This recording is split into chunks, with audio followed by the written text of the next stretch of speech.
Bismillahirrahmanirrahim. Assalamualaikum warahmatullahi wabarakatuh. Waalaikumsalam warahmatullahi wabarakatuh. Innal hamdalillah nahmaduhu wa nasta'inuhu wa nastaghfiruh wa na'udzu billahi min shururi anfusina wa min sayyiati a'malina. May yahdihillahu fala mudilla lahu wa may yudlil fala hadiya lahu. Asyhadu an la ilaha illallah wahdahu la syarika lah wa asyhadu anna Muhammadan abduhu wa rasuluh la nabiyya ba'da amma ba'd. First of all praises to Allah Subhanahu wa Ta'ala for His blessing and grace so that we can assemble today.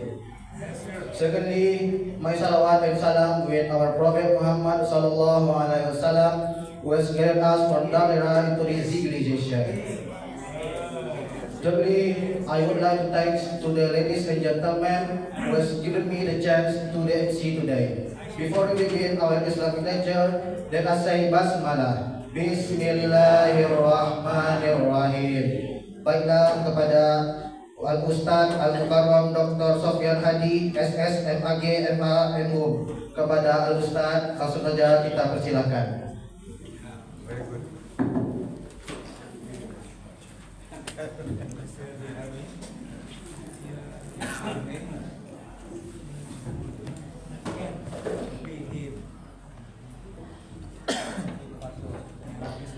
Assalamualaikum warahmatullahi wabarakatuh. Waalaikumsalam warahmatullahi wabarakatuh. Alhamdulillahirabbil alamin. Wassalatu wassalamu ala asrafil anbiya'i wal mursalin wa ala alihi wa ashabihi ajmain. Bapak, ibu, kaum muslimin, jamaah salat Isya dan tarawih yang dimuliakan Allah. Segala puji bagi Allah atas segala karunia-Nya. Salawat dan salam untuk Nabi kita Muhammad sallallahu alaihi wasallam. Bapak Ibu yang saya muliakan, salah satu sifat yang tidak dipuji dalam agama kita namanya ajalah. Ajalah itu artinya sifat tergesa-gesa. Jadi kalau kita tergesa-gesa, kalau bahasa kitanya pakai ilmu koncit, asada kaji mambuang, asada kaji merompet dan dipikir masuk api baiklah kamar merompet, kan? Nah itu tidak dipuji itu dalam agama dan jadi. Bahkan Bapak Ibu, para nabi pun ditegur oleh Allah kalau mereka tergesa-gesa. Coba nanti baca surat Taha ayat 83, itu Nabi Musa ditegur oleh Allah. Nabi Musa itu janji ketemu Allah di Bukit Tursina. Ketemunya malam. Wa iz wa'adna Musa salasina lailatan. Jadi malam ketemunya. Tapi Musa siang dah sampai. Padahal janjinya malam ketemu. Dia tinggalkan umatnya dalam keadaan belum siap, sehingga umatnya kemudian ditinggalkan menyembah patung anak sapi. Maka Allah tegur, apa kata Allah? Wa ma a'jalaka an qaumika ya Musa. Musa, kenapa tergesa-gesa? Kenapa kau cepat-cepat meninggalkan umatmu? Padahal belum waktunya, kata Allah. Nah, itu buktinya tergesa itu tidak baik. Nabi Musa.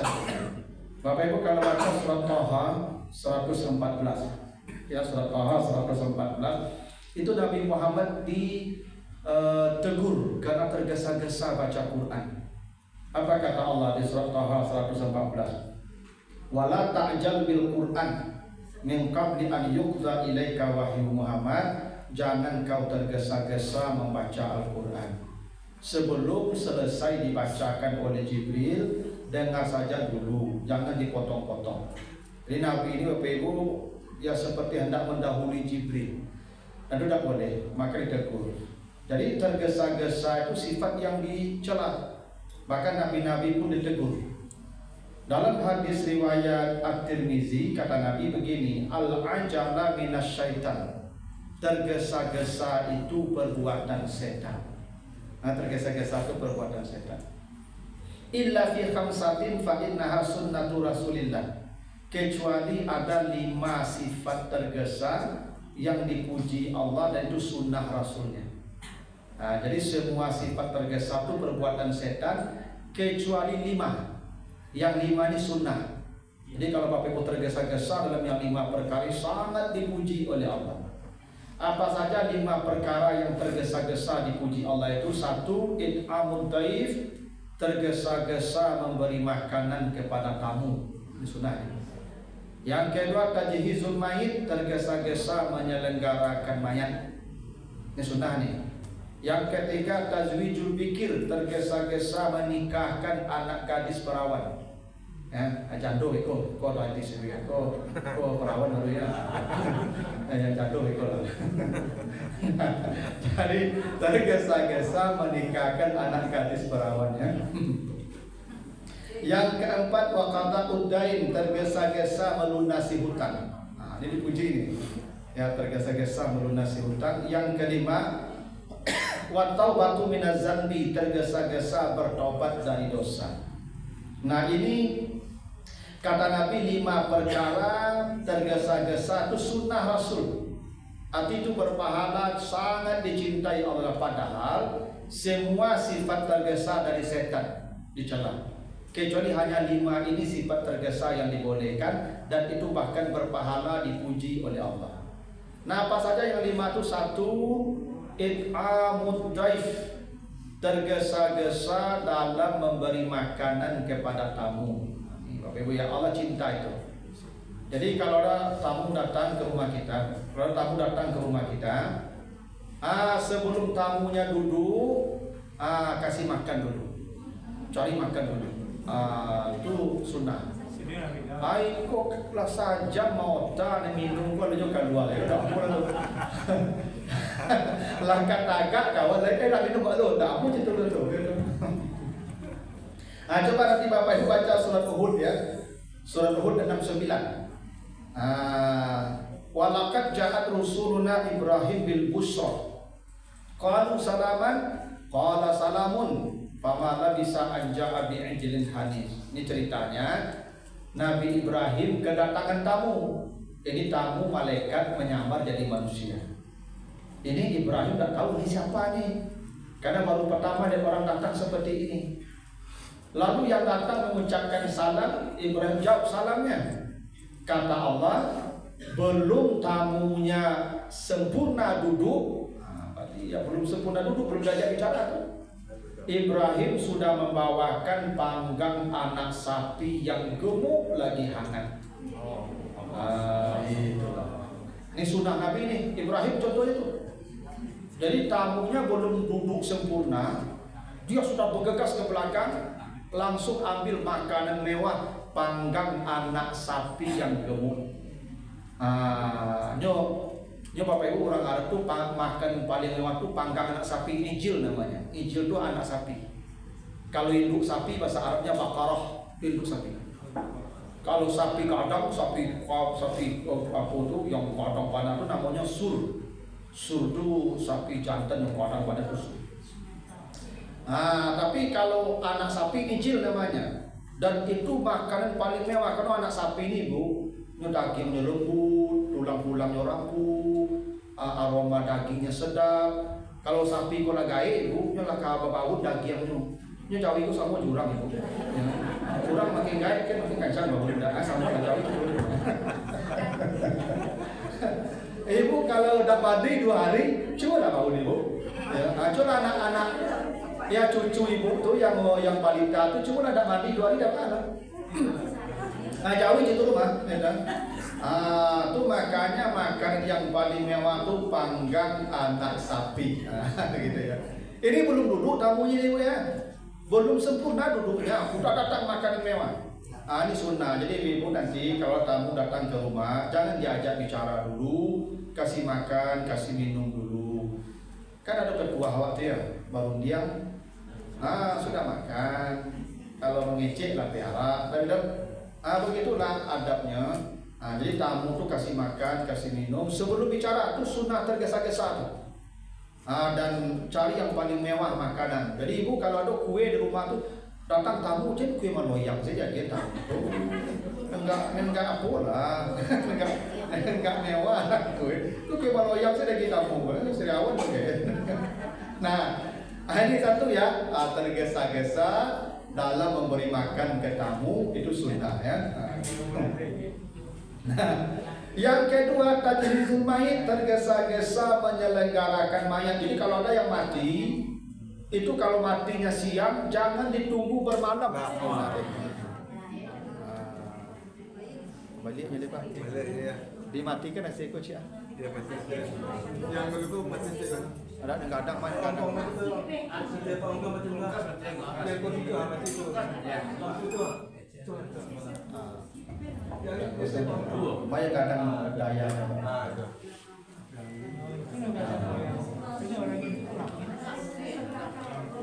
Nah, baiklah Bapak Ibu, kita lanjut ya. Jadi yang kedua sunnah itu kata Nabi menyelenggarakan jenazah. Nah, jadi kalau ada yang mati Bapak Ibu, jangan bermalam jenazah di rumah. Jenazah bermalam di rumah itu tidak baik. Kalau meninggal siang itu, sesore-sore hari kuburkan juga. Nabi Muhammad itu meninggal di hari Senin, ya, meninggal hari Senin menjelang zuhur. Itu semalam-malam hari juga Senin itu Nabi dimakamkan. Karena memang kata Nabi begitu.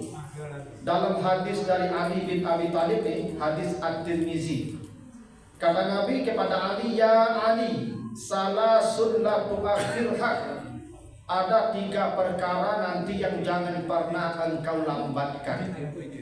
Jadi kata Nabi, 3 perkara yang tidak boleh ditunda. Jangan ditunda-tunda 3 ini. 1, as-salatu iza atat, salat kalau datang waktunya jangan kau tunda. Nanti mati, maka dianggap meninggalkan salat sengaja. Ibu kalau datang ke masjid, datang ke musala, salat boleh. Tapi kalau datang waktu salat, nanti ibu haid. Karena waktu salat sudah datang, ibu belum salat juga, haid, ibu dihitung meninggalkan salat sengaja namanya. Karena waktu salat sudah datang, ibu suci, jadi ngapain juga hitung dulu. Datang haid ibu, sengaja ibu meninggalkan salat namanya. Itu makanya salat tidak boleh tunda. Itu makanya Nabi kalau pergi berjalan, kalau sudah masuk waktu salat, Nabi selalu jamak takdim. Jamak takhir itu kalau belum datang waktunya baru Nabi jamak takhir. Karena kalau datang waktu salat, kita belum salat, mati di jalan nanti salah. Gitu kan? Nah, yang kedua, al janazah iza hadarat. Jenazah kalau sudah pasti matinya kata Nabi jangan ditunggu-tunggu. Kadang kita ini boleh mati pagi ikut tunggu lama mati tunggu anak ikut tunggu anak satunya, padahal anaknya jauh-jauh. Tidak ada perintah menanti anak, memangnya anaknya datang ke bapak tidur boleh? Ya tidak, lagi lah mati jadi ada urusan itu, tinggal doa anaknya aja. Iya, pernah ada kejadian di kampung saya Bebo, jadi anaknya jauh. Alpa kola dari kamar kabatang itu, madam jenazah itu. Tengah hari, aduh anakku diboleh. Kecil anaknya telepon, jadi mandi dia nampak bolu. Siapa yang mandi nampak bolu, lah diam. Orang pakai bakat tuang lagi, orang pakai seorang lagi. Jenazah ini tidak boleh ditunda-tunda. Kalau sudah pasti matinya segera. Karena kata Nabi begitu. Kenapa harus segerakan jenazah itu? Kata Nabi, asri'u bil janazah. Segerakan jenazahmu. Kalau sudah mati, dia segerakan kata Nabi. Fa in taku salihatan fa khairun tuqaddimunaha ilaihi. Kalau dia orang saleh, matinya baik, dengan segera dikuburkan, engkau membantu dia mendapat kebaikan lebih cepat dari Allah. Manusia ini Ibu, kapan dia mendapatkan karunia di alam barzah? Setelah urusan mayat selesai dikuburkan. Nah, dikuburkan itu dia baru kata Allah farihina bima atahumullahu min fadli. Baru mereka bergembira dengan karunia Allah di alam barzah. Kalau cepat kita selenggarakan dia, berarti kita membantu dia mempercepat mendapat karunia Allah di alam barzah. Kata Nabi begitu. Kalau dia ada orang saleh, wa in taku siwa zalika, kalau dia orang buruk, jahat, maksiat banyak, maka kata Nabi fasyarun tad'unahu an riqabikum, kalian telah mempercepat hilangnya beban di pundak kalian. Karena orang jahat kalau mati dibutuh beban penduduk bumi dan penduduk langit. Nanti baca surat Al-A'raf ayat 40 itu. Orang-orang yang banyak dosa itu kalau mati Bapak Ibu, la tufattahu lahum abwabus sama, malaikat-malaikat di langit mengunci pintu-pintu langit. Katalah begitu. Orang yang ahli maksiat, para pendosa kalau mati kata Allah, itu yang di langit itu mengunci pintu langit. Takut penduduk langit orangnya lewat, menjijikkan. Ya, Makanya kata Nabi, kalau engkau segerakan memakamkan dia, menguburkan dia, kalian telah mempercepat hilangnya keburukan dari pundak kalian. Nah itu makanya kita segerakan mayat itu diselesaikan, kuburkan. Jangan ditunda-tunda juga, apalagi sampai bermalam rumah, pada meninggal sudah siang. Kalau meninggal menjelang zuhur, sore-sore hari kuburkan juga. Itu perintah Nabi begitu. Asri'u bil janazah, percepat jenazah itu, jangan tunda-tunda. Makanya kalau di negara barat, jenazah tidak boleh di rumah, ada rumah duka tuh. Kalau kita balik ke rumah duka aja, karena membawa jenazah ke rumah itu tidak boleh, memang tidak baik. Makanya jenazah Nabi tidak diangkat kemana-mana, meninggal di kamar Aisyah, mandi di kamar Aisyah, sholat di kamar Aisyah, dikuburkan pun di kamar Aisyah. Karena kontak dengan jenazah itu tidak bagus, tidak baik. Itu makanya semua yang memandikan jenazah wajib mandi, katanya. Ya semua yang memandikan jenazah wajib mandi. Karena buruk jenazah itu, seburuk-buruk fitnah itu jenazah. Maka segerakan. Itu makanya kata Nabi ketika Ali, 3 yang tak boleh kau tunda, 1 salat, 2 jenazah. Yang ketiga, wal ayyimu iza wajadat kuf'an, janda atau duda. Kalau mau sombong dan cocok, segera nikahkan cepat. Itu yang tadi itu. Itu yang tadi. Jadi kalau ada apa-apa ibu ya, yang muda, janda, kalau nampak dicocok segera. Karena anak-anak tuh apanya pula nampak pengganti amanya dia. Tidak budi ada anak-anak menikah. Dia menikah aja palai, mengapa menikah lagi kayak itu? Bapak ibu menikah aku bukan urusan raja, kawan. Saudara Yosef.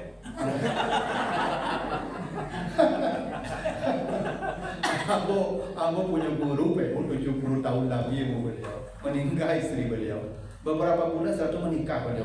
Kawan-kawan dia akrab japa itu bergarah kan. Apa lagi kau menikah jual itu? Siapa tu iyo dia penggawe punggung saja. Jadi orang rumah aku pak penggawe punggung. Kalau apa kata punggung apa pelusuan kata enggak apa lokal punggung begitu. Tapi kalau ibu dan garuin lama apa ibu beda enggak kata ibu 5 sekolah naik selainya karena selainya sekolah beda ibu ibu itu saya lah. Daripada pelusuan kata enggak tuh cari ibu tuh beda tuh gosong. Cuma apa ada saya tuh kan? Iya betul. Pokoknya apa itu lah. Kemarin ini ibu sebelum Ramadan terus saya ceramah di Andalin. Maghrib sedang ceramah heboh warga. Apa yang heboh tuh? Aduh apa-apa mati lah membusuk pak di rumah itu sudah. Membusuk baru tahu dari warga. Karena apa? Aku nyoleh punya anak-anak istri lah meninggal. Anaknya leh, aduh, cuman anakku leh punya rumah sedonya. Apa aku dah mau tinggal anak lo, kau tinggal rumah surang. Akhirnya mati lah membusuk, pak mungkin panjang di kamar mandi, dah busuk. Itu makanya apa-apa yang surang yang lama mati ibu, capek lah ganti. Kalau mati busuk siapa ibu yang surang ganti lah. Ayo ibu contoh loh. Kalau ada apa-apa yang madu ke ibu, kalau ibu jandul ya madu apa ibu atimo lah. Alah, itu tugas PRW mendata ya.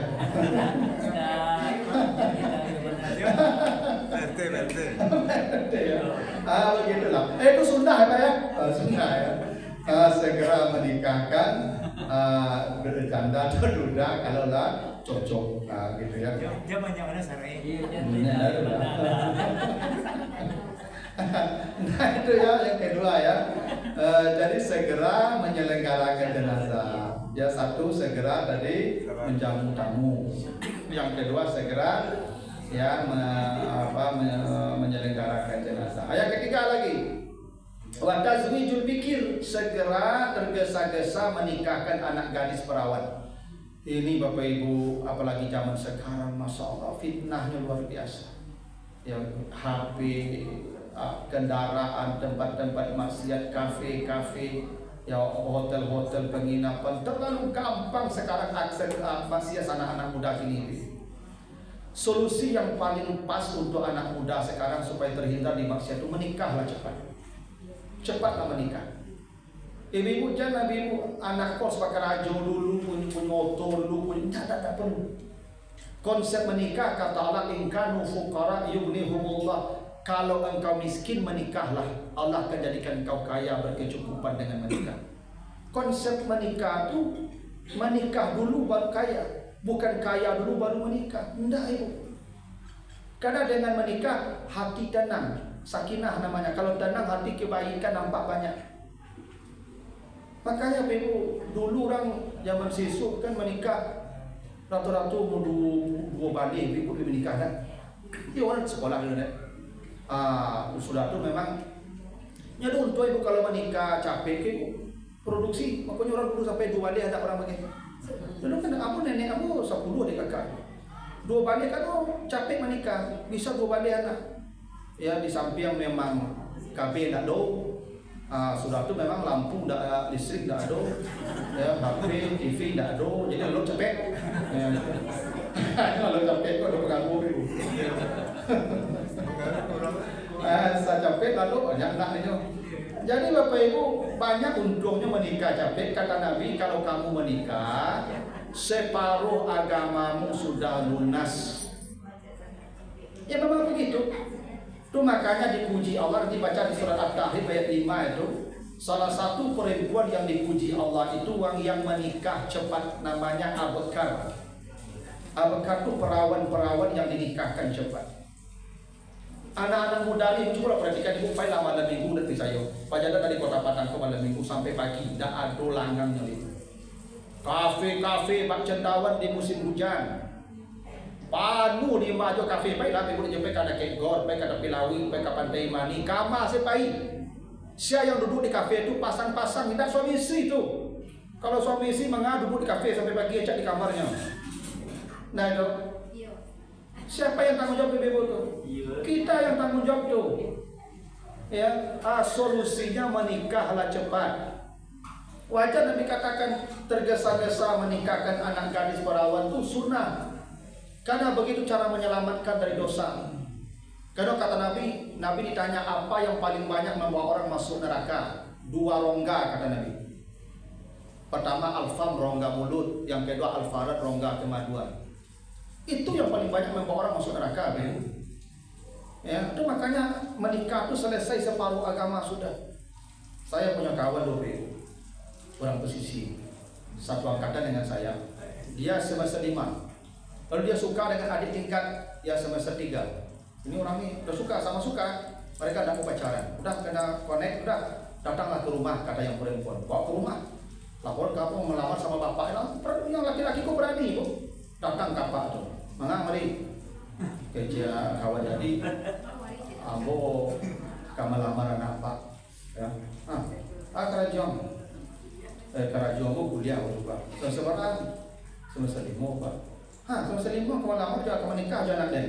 Tu juga anak dia lagi belanja itu. Kamu kerajaan saya dulu lagi. Cik kawan ambo tu ibu. Yo kalau belanja anak pak kirim darwi. Itu kecil apa dia? Yang ambo kirim udah pak mau darwi belanja. Beko kami satukan di Padang beko. Dan hebatnya tamakkan dia pak yang berusia. Dinikahkan anaknya. Menikahnya beko semester 5 laki-laki semester 3 berusia sampai tamat lagi anaknya cie. Ketika anaknya lagi pula dia kirim ke kampung bapaknya mama ben nyama. Dan hebat itu dia kini jadi guru di buku-buku di Bengkulu dulu-dulunya. Hidupnya sehat, huru hara tidak ada, maksiat tidak ada. Baik hidup bapak. Tidak ada salahnya menikah cepat. Saya punya anak perempuan kuliah sekarang tuh, dia kata sebelum berangkat kuliah saya kasih tahu tuh. Engkau kalau ketemu wanita laki-laki yang cocok baik, udah bawa pulang. Kenalkan saya nikahkan. Kuliah setanggung. Dia tidak bekerja, saya kasih sampai kau selesai. Tapi jangan coreng muka saya. Bayangkan ibu anak saya kalau Masya Allah, na'udzubillah hamil dia. Tidak tahu aku ceramah ibu. Menemani saya belum ada. Biar aku tambah piring cik rumah aku. Dapat apa? Aku piring aku tambah piring cik lain. Aku biaya makan 2 kali sehari. Daripada kanyang pun curi yang ini. Kini pun udah sakitik mahasiswa kini masih ada anak SMA sila. Masya Allah bapak ibu cara bergaulnya anak SMP pun dah panggil mama papa gitu. SMP baru lah mama papa. Awak lagi gaya pun ada mama papa. Gitu. Nak betul. Yang menikah capek. Jadi yang mahasiswa itu kalau nampaknya memang agak lain pergaulannya, panggil nikahkan. Itu sunnah Nabi, segera menikahkan anak gadis perawan. Nah, tipe ya, nyolimu tadi aja 9 kan? Segitu dulu.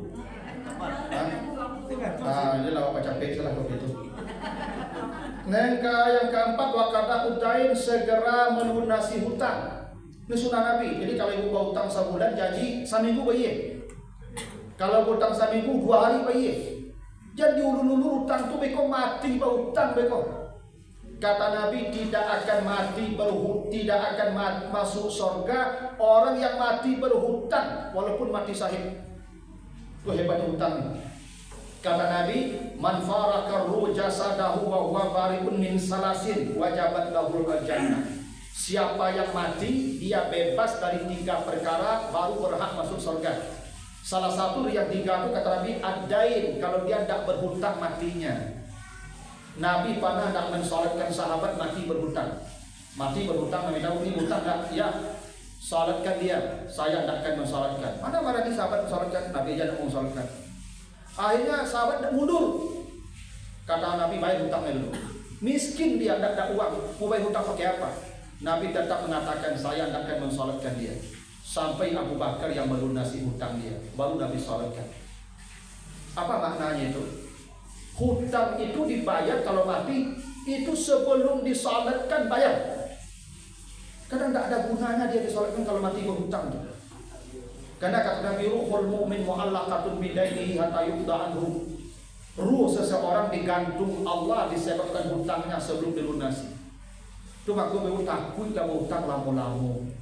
Ikutlah pensiun 7 tahun lu berhutang, la ilaha illallah. Mati berhutang begitu. Kalau Pak lah pensiun 65 dah, tambah 7 tahun lagi 80 lebih, kalau tak sampai begitu. Mati begitu, ada 100 berhutang. Makanya Bapak Ibu yang berhutang sampai lunasi itu dah mulu tu. Hutang kasih aja dah. Termasuk apa yang berhutang ke isteri, kadang apa aku yang meminjam ibu untuk antok selesai. Kalau apa berhutang ke ibu catat, bu pakai ibu keluar yang berhutang itu iya. Sebulan aku catat. Habis aku catat kayaknya apa kau hutang apa ya, iya lah ya. Ya betul ibu. Kalau di BPD ada bayi hutang kalau mati. Ada bayi tu Pak. Beres ya. Tak ada asuransi lunas tu. Karena kata Nabi, kaidah hutang alaliyat ma'akhazat, hutang dibayar dengan harta yang berhutang, bukan harta orang. Kecuali semua orang tu mengikhlaskannya, benar mengikhlaskan, apanya dia satu-satu. Dia asuransi Ustaz. Tak asuransi tak melunasi hutang secara syariat, secara administrasi lunas secara syariat tak. Karena kaidah hutang, siapa yang berhutang dia bayar dengan harta dia. Saya berhutang ke apa? Mati saya, jangan minta ke anak saya, walaupun anak saya kaya. Dengan harta saya bayar, bukan dengan harta anak saya. Kalau mereka mau, itu sedekah, itu kebaikan nama itu. Tapi tidak ada kewajiban anak saya memberikan hutang saya. Kalau orang tinggal bagi hutang awak, kelama dia awak, saya hutang-hutang itu. Kau bebas, saya kurang tinggal deh. Kalau tak mau itu tuh hutang dengan harta yang berhutang. Kalau ada harta itu Ustaz, jual amalnya bayi di akhirat. Kalau ada amalnya jodoh seorang tapi hutang itu akhirnya. Tak mudah urusan hutang tu Pak. Jangan Pak kilo hutang tu lalu lunas dengan asuransi, tidak ada lunasnya. Secara administrasi lunas, secara syariat tidak apa tetap berhutang sampai ke akhirat. Ke siapa hutang lagi? Ke seluruh anggota asuransi. Karena asuransi itu judi. Ada yang bayi pereser tapi apa dia tahu. Ada yang bayi sekali tapi untung kadangnya ada judi namanya itu. Apa bayi lah kemota tusuk sadonya dia. Memang begitu Pak. Karena kaidah hutang dengan harta yang berhutang. Ambo minjam piti kapak 10 juta mati yang botong buat piti kau bagian ke istri ambo. Jangan minta ke istri ambo tu pitinya tu mah. Yo harap tu ambo bayi. Nah tu aku hutang ku dah beli lama-lama. Sesegera mungkin menjalan mati ku cepet lunas. Nah tu makanya Umar bin Khattab kalau minjam piti ke Baitul Mal. Dipinjam piti membeli baju anak, kata Umar, bagaimana membayarnya? Kata bendahara, potong gaji saya cash bond bulan besok. Kata bendahara, apa jaminannya engkau hidup sampai bulan besok? Kata Umar, tidak ada jaminan saya hidup besok. Udah, tidak jadi, close. Tidak jadi dia berhutang sampai akhir bulan saya tidak berani Umar berhutang. Tidak ada jaminan kita hidup sampai minggu besok, bulan besok, apalagi 17 tahun lagi. Itu makanya Bapak Ibu capek bayi hutang. Capek. Jangan mati dalam satu sebab hutang, bahaya. Tak akan masuk surga. Kita dan itu. Nah, yang terakhir bersegera mendapat ampunan Allah, bertaubat. Dan itu perintahnya jelas. Ya di Ali Imran 133. Berpaculah mendapat ampunan Allah, karena kita tidak tahu mati kita kapan. Belum tentu pagi membuka mata lagi. Hidup pagi menuju sore melihat matahari tenggelam. Maka berpacu bersegera bertaubat. Nah, ini 5 tergesa-gesa yang sunnah. 1 tergesa-gesa tadi menjamu tamu, 2 tergesa-gesa dalam menyelenggarakan jenazah, 3 tergesa-gesa menikahkan anak gadis perawan, yang 4 tergesa-gesa membayar hutang, yang kelima tergesa-gesa dalam bertobat dari dosa-dosa. Nah itulah ya, yang tadi itu tugas PRT lah itu mendata ya. Sudah Ramadan kok lah, ya mungkin kok diurus. Nah begitulah Bapak Ibu, jam 9, silakan Pak. Ya. Kalau kita menyelenggarakan sifatnya anak laki-laki, Anak laki-lakinya di situ disebutkan bikir. Bikir itu memang anak gadis perawan. Nah, kalau laki-laki tidak ada tuntutan cepat, tapi perintah Nabi ya masyarakat syabab, wahai para pemuda. Syabab itu usianya 20 sampai 25. Manis tata aminkumul ba'ah, siapa yang sudah merasa mampu, falyatazawwaj, segera menikah. Nabi suruh.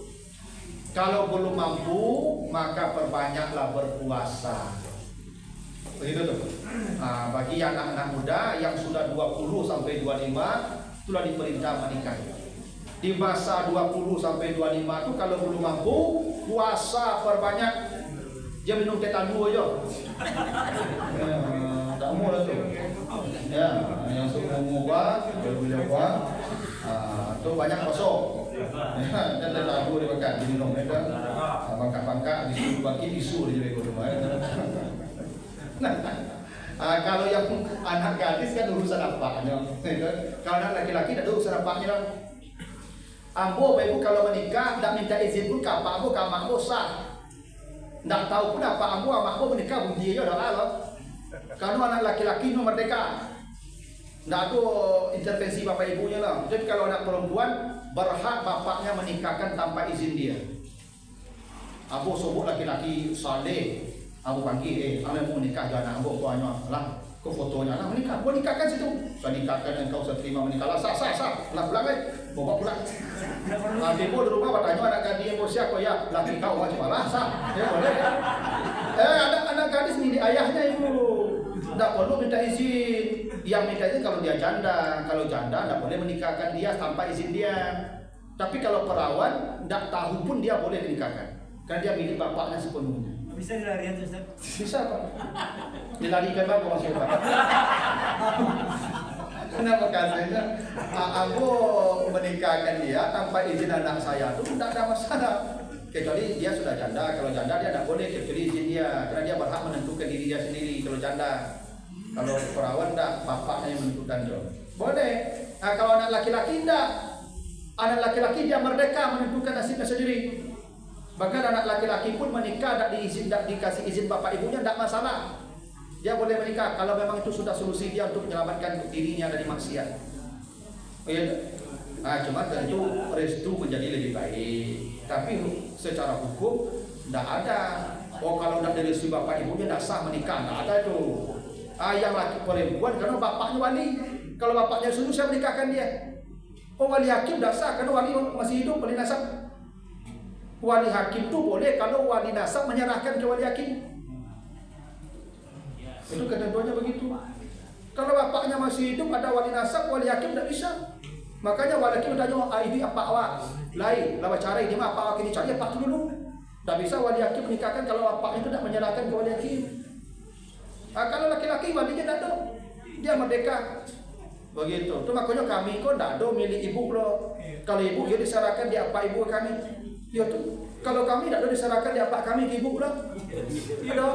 Tidak ada kalau ibu berserah terima lu rumah. Anu lu minta tabu Ustaz. Iya kalau gitu lah. Yang tadi seluruh yang tadi yang muda tadi, yang janda tadi itu urus tuh. Beko lah. Nah, begitu dulu Bapak Ibu. Mudah-mudahan ada manfaatnya. Lebih kurang mohon maaf. Subhanakallahumma wa bihamdika, asyhadu an la ilaha illa anta, astaghfiruka wa atubu ilaika. Assalamualaikum warahmatullahi wabarakatuh. Assalamualaikum warahmatullahi wabarakatuh.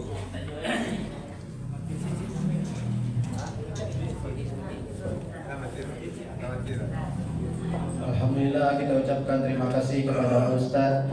Selanjutnya untuk guru subuh besok yaitu Al-Ustadz Abu Zar Esos IMA, diharapkan untuk dapat menghadiri di musala.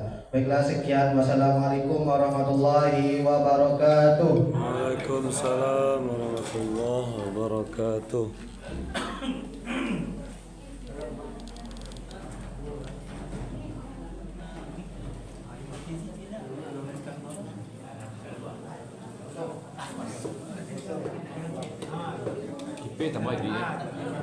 Ah.